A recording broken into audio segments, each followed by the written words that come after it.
Hi. Let me say hi to you guys. Let's be civilized. So, hi. Good to see everyone. Good to be back in the house. Ça me fait un grand plaisir d'être avec vous. Et je suis prête à répondre à vos questions. Do you think Putin is bluffing about nuclear war? It's a very important question.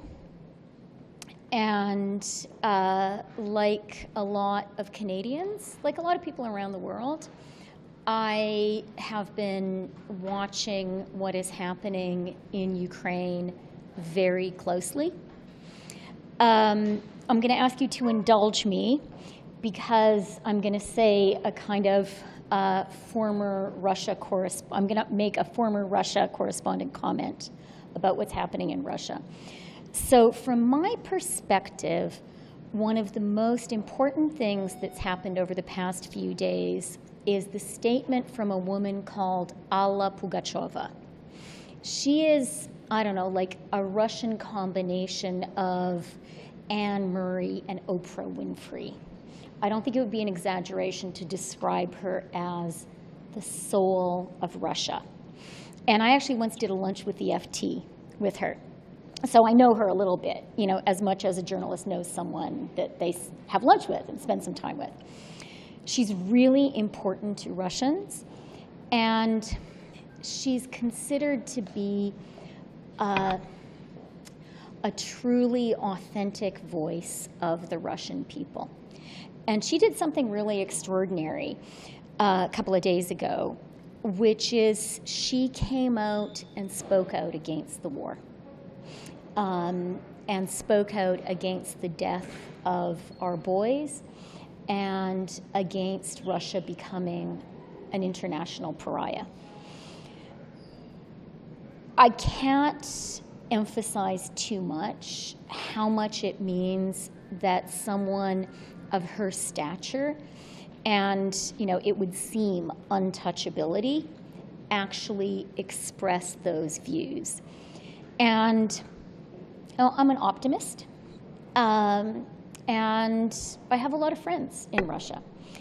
And I really want to hope and believe that what Alla Pugacheva dared to say is what many, many, many Russians think, but are too afraid to say, and don't have the kind of stature she has, which allows her to say it. So I do think we could be at a turning point in Russia's illegal invasion of Ukraine.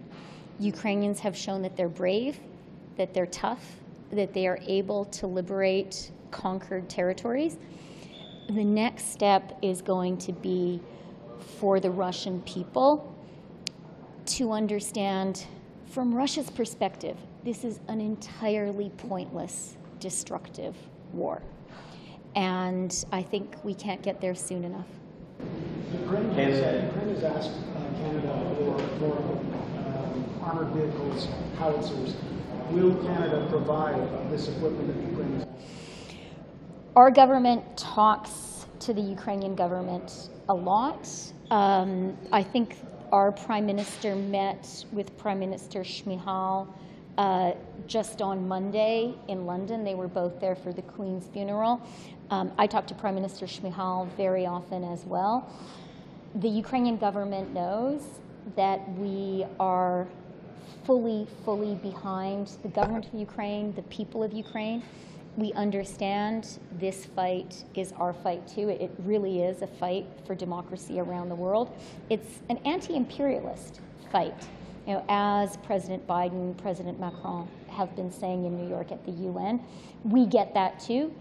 And we understand that the ways for us to support Ukraine are financially. Canada has now contributed nearly $2 billion of direct financial support to the government of Ukraine, and crucially, that money is dispersed. Some other countries have been struggling a little bit to get the money to the Ukrainian government. They need it now. We understand that. We have been acting quickly. We have been providing military support. We know that more is needed, and we're focused on that. And we also really believe that we need to constantly increase the sanctions pressure, and that's something we are going to continue to do as well. On the armaments, though, do we have armored vehicles or howitzers on hand that we could hand off to Ukraine in a timely manner? I'm not going to make any specific announcements about that today. We have a fantastic Minister of Defense, and I'll leave that to her. But I do want to be clear. We are 100% with the people of Ukraine. We understand the importance of this fight. We also really understand they can win. In fact, they are winning. And now really is the time to double down on our support for them, to end the dying, to end the kind of really horrific torture that we saw revealed when Bucha was liberated, and that we are now seeing in the towns and cities around Kharkiv. Did you have a follow-up, and do you have a question? Okay, we'll do one follow-up, and then you have a question follow-up. You said that this could be a turning point in the war. How will that change the Canadian government's response? Is it going to be condemnation by Canada and our allies? But what are we actually going to do? Look, I think Canada and our allies have been clear and steadfast from the time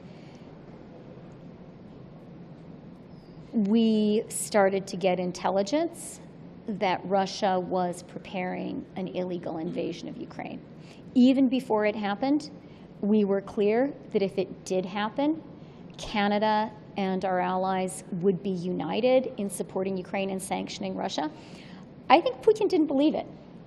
And I think he and his government and the Russian people have been surprised at how strong and how determined and patient our response has been. We are going to support Ukraine as long as it takes. We're going to be there. It's important for the Kremlin to know that and to hear that. And I think right now it's important for us to really appreciate something I have believed from the outset, and actually which the Prime Minister has understood from the outset, which is Ukrainians have the will and the unity and the intelligence to win this war. They can do it. And that is so important for Ukraine and the world. So what do we have to do now? We have to keep on supporting them. We have to be talking to them a lot, which we're doing, and understand from them what they need and just work as hard as we can to provide it. And, that's a way we can prevent more death. We can prevent more torture. And I really believe it's so important, and I know that we, with our Western allies, are united and committed to doing just that. Russia today is reportedly not allowing adult males to buy plane tickets to leave the country. What's your reaction to that? And is the Canadian government willing to make it easier for Russians who don't want to fight in the Russian military to come to Canada?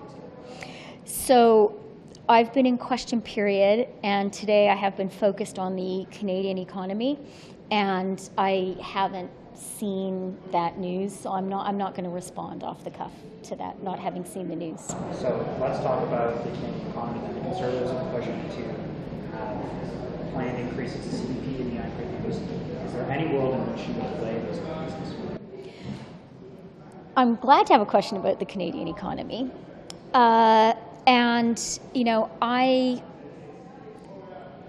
think what we are seeing right now is a very clear contrast between what a Liberal government believes is the right thing for Canadians and what we're hearing the Conservatives say. Our government understands we need a plan for jobs and growth. We have that.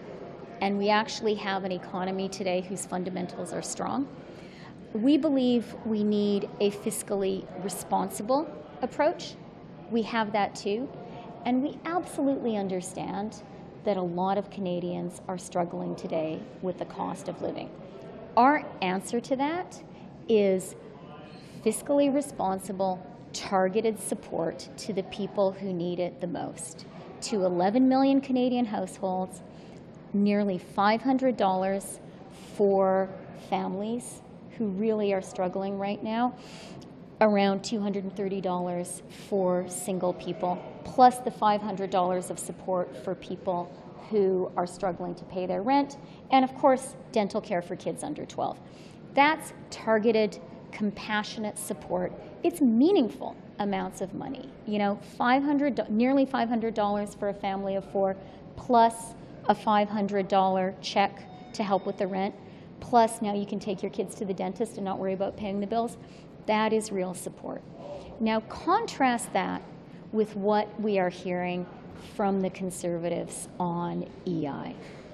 We've done some calculations with the Department of Finance, and the Conservative proposal on freezing EI premiums would mean that you and I don't have to pay $31 a year. That's it.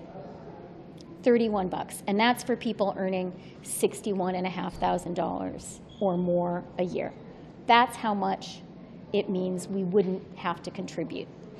Now, I put that against a plan, take our GST tax credit, that gives nearly $500 to families who really, really need it, that reaches 11 million households. And I would say our targeted, meaningful support is the right, compassionate choice.